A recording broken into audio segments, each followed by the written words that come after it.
New sponsor by Lords furniture জগতের এক উজ্জ্বল নাম।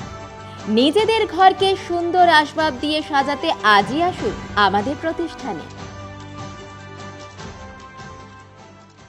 এখনো আশ্বিন মাস পড়েনি, তবুও আকাশ আর মৃৎশিল্পালয়গুলির দিকে চোখ গেলেই জানান দিচ্ছে বাঙালির মনে প্রাণে জেগে ওঠা শারদীয়া আসতে আর দেরি নেই। উমা আসতে চলেছেন মর্তলোকে। বিভিন্ন পুজো কমিটিগুলি ব্যস্ত দেবী দুর্গার আসন প্রস্তুতিতে। তারই প্রমাণ মিলল জলপাইগুড়ির অন্যতম ঐতিহ্যবাহী দিশারি ক্লাবে। খুঁটি পুজোর মধ্য দিয়ে চলতি বছর তাদের ৬২তম বর্ষের দুর্গাপুজো উপলক্ষে জোর কদমে শুরু হয়ে গিয়েছে প্রস্তুতি। ব্যস্ত উদ্যোক্তারা। প্যান্ডেল তৈরি থেকে প্রতিমা গড়ার কাজ সবই চলছে জোর গতিতে। ক্লাবের সদস্যদের পক্ষ থেকে জানানো হয়েছে, এবারের থিমে থাকছে ঐতিহ্য আর আধুনিক শিল্পকলার মেলবন্ধন। এবার এই পুজোর বিশেষ আকর্ষণ মাদুরাইয়ের মীনাক্ষী মন্দির। বাজেট আনুমানিক ৩৫ লক্ষ টাকা। দর্শনার্থীদের জন্য চমক থাকছে প্যান্ডেল ও আলোকসজ্জায়। প্রতিমা তৈরি করছেন খ্যাতনামা মৃৎশিল্পী, যিনি আগেও বহুবার নিজের শিল্পকর্মের মাধ্যমে প্রশংসা কুড়িয়েছেন।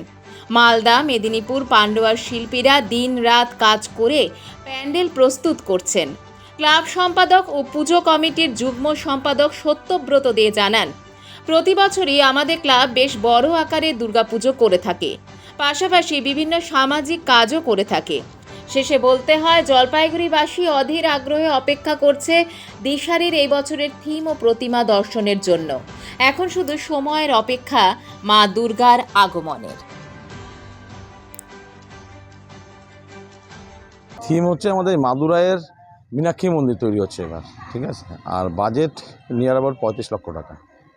কাজ মেনলি মেদিনীপুরের শিল্পী আছে, পান্ডুয়ার থেকে শিল্পী এসছে, মালদার থেকেও শিল্পী এসছে, আর ডেকোরেটর মালদার আমাদের জলপাইগুড়ি। প্যান্ডেলের আমাদের বৃহদাকার বলতে প্যান্ডেলের মূলত হাইটটা হবে ১০০ থেকে ১১০ ফুট এবং ভেতরেও কারুকার্য থাকছে। আপনি হয়তো দেখেছেন এখানে সব ফাইবারের মূর্তি আছে। এই সমস্ত মূর্তি আমাদের যে সামনে যে ওয়াল হবে বা মূর্তি যেটা আছে মাদুরাইয়ের, সে সমস্ত দিয়েই মূর্তিগুলো দিয়ে সব প্যান্ডেলটা তৈরি হবে। পুজোর পাশাপাশি আমরা সারা বছর যেগুলো কাজকর্ম করার সেগুলো করি। মানুষের মানুষদের সেবার্থে যা যা করণীয় তা করা হয়। ব্লাড ডোনেশন ক্যাম্প করা হয়, এমনি ডক্টরস বসানো হয়, তারপর আপনাদের দুস্থদের বস্ত্র বিতরণ করা হয়, এগুলো করা হয়ে থাকে। এবং করোনা পিরিয়ডে আমরা প্রচুর লোককে সাহায্য করেছিলাম খাদ্য সামগ্রী দিয়ে। এভাবে করে এসছি, যতটুকু পারবো ততটুকু করব। আমাদের তৃতীয় দিন উদ্বোধন হচ্ছে। বিশেষ বলতে আমাদের সাংস্কৃতিক প্রোগ্রাম হবে এবং অষ্টমী নবমীতে প্রসাদ বিতরণ অনুষ্ঠান আছে। এটুকুই এই মধ্যে রেখেছি, তারপর দেখা যাক কি করা যায়। জলপাইগুড়ি মার্চেন্ট রোড আরবি দে কমপ্লেক্স সুবর্ণা। এখানে আপনারা পেয়ে যাবেন রকমারি গিফটের সম্ভার। বার্থডে পার্টি হোক কিংবা অ্যানিভার্সারি, আপনার প্রিয়জনের জন্য সমস্ত রকমের গিফট পেয়ে যাবেন সুবর্ণাতে। ৩৬ বছরের পুরনো প্রতিষ্ঠান জলপাইগুড়ি মার্চেন্ট রোড আরবি দে কমপ্লেক্স সুবর্ণা। আজই চলে আসুন সকলের প্রিয় প্রতিষ্ঠান জলপাইগুড়ি সুবর্ণা।